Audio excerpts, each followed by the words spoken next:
Excellences, M.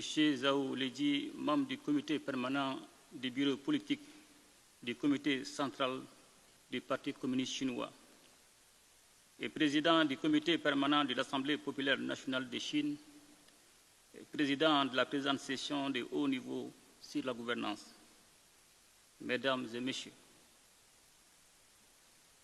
à l'entame de mon propos, je voudrais rendre hommage à son Excellence M. Xi Jinping, président de la République populaire de Chine, ainsi qu'au gouvernement et au peuple chinois pour l'accueil chaleureux et les marques de considération dont nous sommes l'objet depuis notre arrivée en République populaire de Chine. Je tiens également à exprimer toute la gratitude de la délégation malienne pour l'invitation aimable que nous ont adressée leurs excellences, les co-présidents du 9e Forum de coopération sino-africaine FOCAC. Et c'est un honneur pour nous de participer à cette rencontre d'envergure qui symbolise la force des relations entre l'Afrique et la République populaire de Chine. Des relations qui ne cessent de se renforcer dans un contexte international marqué par des défis multiformes.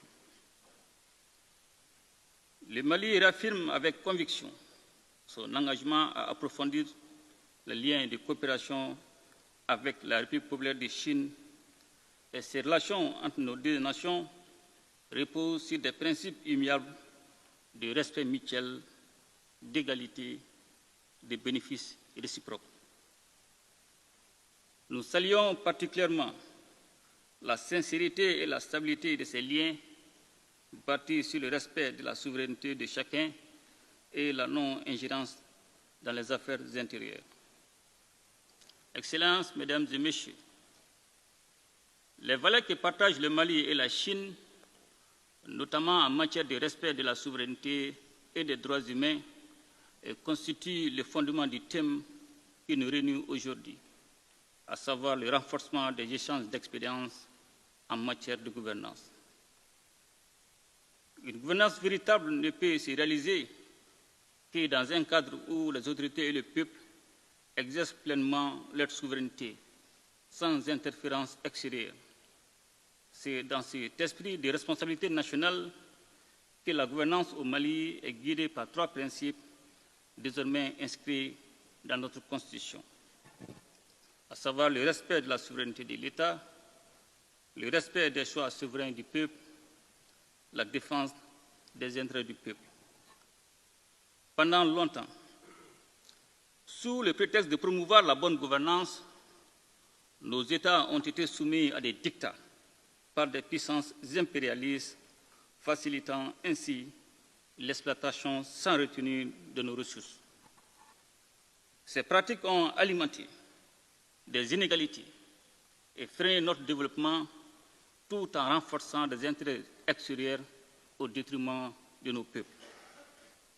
Aujourd'hui, alors que nous faisons face à des défis sécuritaires et économiques imposés de l'extérieur, le Mali exprime sa profonde gratitude envers ses partenaires sincères, dont la République populaire de Chine, qui apporte un soutien crucial dans notre lutte contre le terrorisme et ses complices étatiques.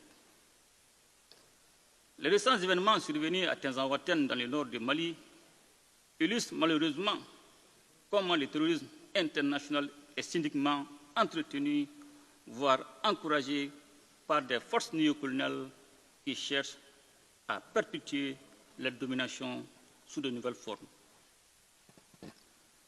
La Confédération des États du Sahel, AES, instituée le 6 juillet 2024 à Niamey, en République du Niger, constitue une réponse audacieuse et coordonnée du Burkina Faso, du Mali et du Niger face aux défis sécuritaires et aux exigences de développement qui pèsent sur notre région.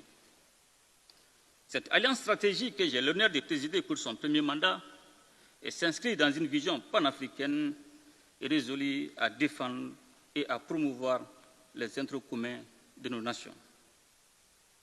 Elle témoigne de notre détermination collective à construire une architecture sécuritaire à la hauteur des menaces dans l'espace et l'AES, condition fondamentale du développement et de l'épanouissement de nos peuples. Excellences, Mesdames et Messieurs, abordant à présent le second élément du thème de notre conférence de haut niveau, je suis heureux de partager avec vous l'expérience et les bonnes pratiques observées par le Mali dans le cadre des voies de la modernisation.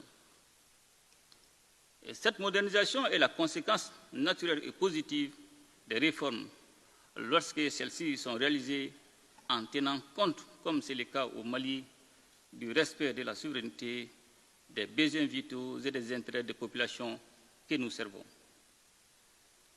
C'est ainsi que des mesures importantes ont été prises dans divers domaines de la vie publique, notamment la gouvernance politique et électorale, avec la révision de la loi électorale pour adapter les mécanismes de vote aux réalités et nécessités de l'ère.